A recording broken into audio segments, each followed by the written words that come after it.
customers. So it has nothing to do with selling product, but it's everything to do with engaging our customers. So we got 61 comments so far, and everyone telling us what the heck's going on in that picture. Again, it really has absolutely nothing to do with selling product, but it allows us to create more opportunities to talk to our customers. The more you talk to your customers, the more they'll think about you when the time comes to make a purchase. That's a philosophy that we follow. And really, before I kind of start wrapping up here, it all leads to the reshaping of customer expectations. Everything that happened in the past 10 to 15 years in e-commerce has set a bunch of standards. People expect websites to have customer reviews, expect sites to have ratings, and everything that's happening in the social space now is reshaping what customers are expecting while they're online, not just in commerce. So we have a keen eye on that, and we're basically saying, okay, well, we're going to take what's happening off of our site and try to bring it on our site in a way that's effective and useful for our customers. So we recently launched a new video experience on our brand boutiques. Brand boutiques are kind of the central hub you can go to start shopping for products. So on Nike, you can go to zappos.com/Nike and start seeing video product descriptions that we create, and we also now allow the opportunity for customers to submit video testimonials. They can submit videos of themselves wearing the product, telling us how good the product is, telling us how bad the product is, allowing them to get their face on our site. I guess 12 million page views per day. It's a pretty big number. Obviously, people are already doing this on places like YouTube and Vimeo and other places, but if we can bring this onto our site in a centralized shopping manner, we're in good shape. One more piece that I think is important to talk about is a new thing we've recently launched. It's a beta called My ZAPPOS. Everyone's sharing ideas and sharing conversation out all over the internet. So let's try to find a way to take collaborative shopping that exists offline, right? People go shopping with their friends. People like to ask their friends for advice when they're buying products, and try to create that emotion on our site. And we're toying around with this thing called My ZAPPOS that really is a stream of consciousness way of shopping. We have a closet. We allow folks to add items to their closet. We allow folks to encourage folks to take these items, show them to their friends, get their friends engaged in their purchasing decision, and all the while trying to see if we can get collaborative shopping happening online. I don't think anyone's doing it in a really good way. And I'm not saying this is good. I'm saying it's something we're experimenting with because we're keenly aware of what's happening out there in the world that goes way beyond commerce. But like I say, just to kind of repeat myself one more time, is that people do more things off of your site than they will ever do on your site. So everything that's happening out there really is reshaping what customers are expecting. I think it's important to find the right ways to bring that onto your business. So that wraps it up. I know we're going to hit some questions in a few minutes, but there's my email address is up here. I'm happy to send a copy of this presentation to anyone who wants to just send me an email. Any additional questions? We're going to go into Q&A in a few moments, but I know there's only a limited time for that, so please do email me if you have additional questions. I wish I could speak for 2 or 3 hours because there's so many things I would like to cover. So if there's anything here that I missed, please do email me. I would like to also offer everyone the opportunity to get a culture book. It's a physical book, so I would need an actual address, so email me and I'll be happy to get that sent out to you. Though I won't be back in the office till November 8th, so I may not respond until then, sorry. And if you're ever in Vegas, which is where we're located, please do email me. We'll give you a tour of the offices. Come check out the place. I'm sure you'll laugh as you walk through the offices. And I don't mean to poach, but we are hiring. So I'm just throwing it out there. If you are interested in following me on Twitter, that's my Twitter name. We have a big, huge competition in our office to see who can get the most Twitter followers. So it looks like there's about 700 people in here.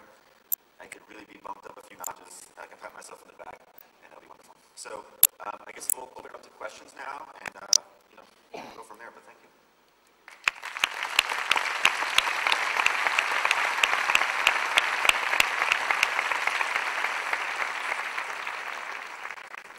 Preguntas para Ryan, para la presentación. Thank you very much, Ryan. No puedo ver nada, pero veo la organización. Se ve alguna mano levantada. Hello, I have the mic, so may I start? Yeah. Hi, Brian, congratulations for the presentation. I am curious about the acquisition by Amazon.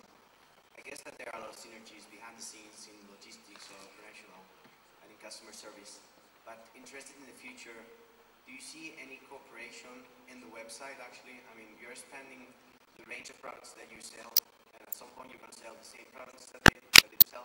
So, do you see the user going from one side to the other to share. If they don't find something there, go there.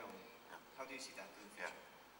That's a good question. I'll give you my personal opinion. I don't think I can give you any definitive details. The deal hasn't closed just yet. It's hard to say exactly what's going to happen, but I believe that Amazon's acquisition of us was because because our business was successful doing things the way we do them. So I don't think you'll see much integration that would diminish anything that we do. For example, I don't think you're going to see Amazon having an influence over how we run our social media efforts. I don't think you'll see them have an influence over our culture. It's hard to say what the overlap between products will do to us. Clearly, they sell shoes. They have a company called Endless, which sells shoes. They have a subsidiary called Shop Up, that sells clothing. We sell clothing. But we all speak to different audiences, and I do believe that the fact that our audiences are different will lend itself to just having Amazon's reach go a little further. So it's kind of hard to answer that, but our goal is to remain as an independent subsidiary.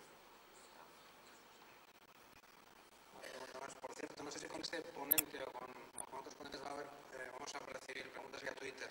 ¿Vale? Ya os indicará esta organización en qué momento. Gracias. ¿Alguna pregunta? Ahí, sí. Hello, Brian.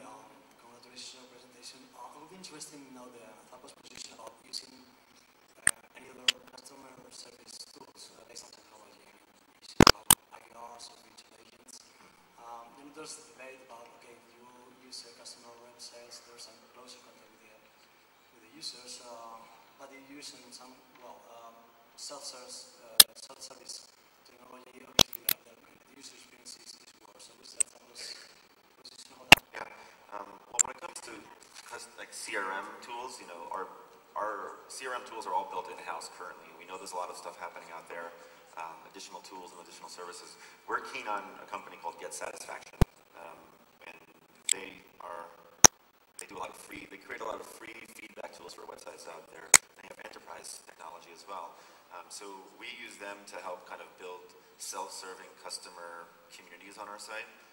There's other companies out there. Another big one's called the User Voice. We're aware that there's a lot of options out there, but we're a little cautious about plugging in other folks' technologies into our site because we believe that the heart of our success is being able to control a certain level of our experience, at least when it's happening on our site. And I think the more external tools we bring in there, the harder that becomes. And I'm not sure if that answers your question perfectly, but that's generally our stance on it.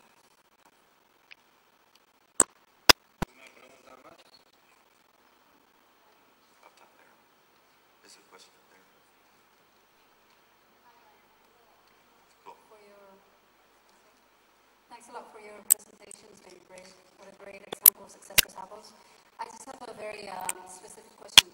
Are you coming international? Are you looking for expansion outside of the U.S.? We experimented with international shipping a few months back, and it was a little challenging for us right now, so there's no immediate plans for it. But I think we're keenly aware of the worldwide market, but right now I think we have a lot of things to really do better in the States still, so it'll be a little while. I wish I could say yes, because then it means I can come and work here. La última pregunta, hacemos la pausa para el café.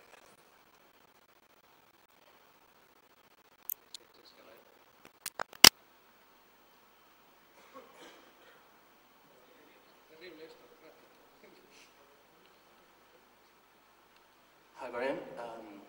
I find it very interesting that you are offering money to people to leave your company before they even started. I have 3 quick questions for you. How did you come to this idea? The second one would be, how did it change the working atmosphere or the engagement of your team with your products? And the third one, and I think the most important, how many people did take the money and run?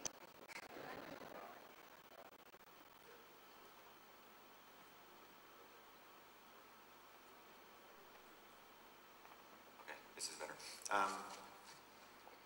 Well, I think everyone understands that having high turnover is expensive, right? So if we have someone who goes through training and works at Zappos for 3 or 4 months and realizes that this is a company they don't want to work at, they don't like, their heart's not going to be in it, right? They're not going to do the optimal job, and potentially they may leave or they may get fired.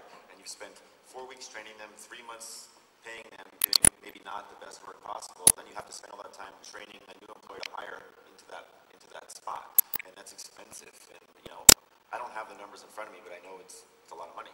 And it's after 3 weeks of training, someone should have a good indication of whether this thing is for them or not. So to offer them $2,000 right then and there is much cheaper than paying someone for 3 months, having them leave and having to train a new person.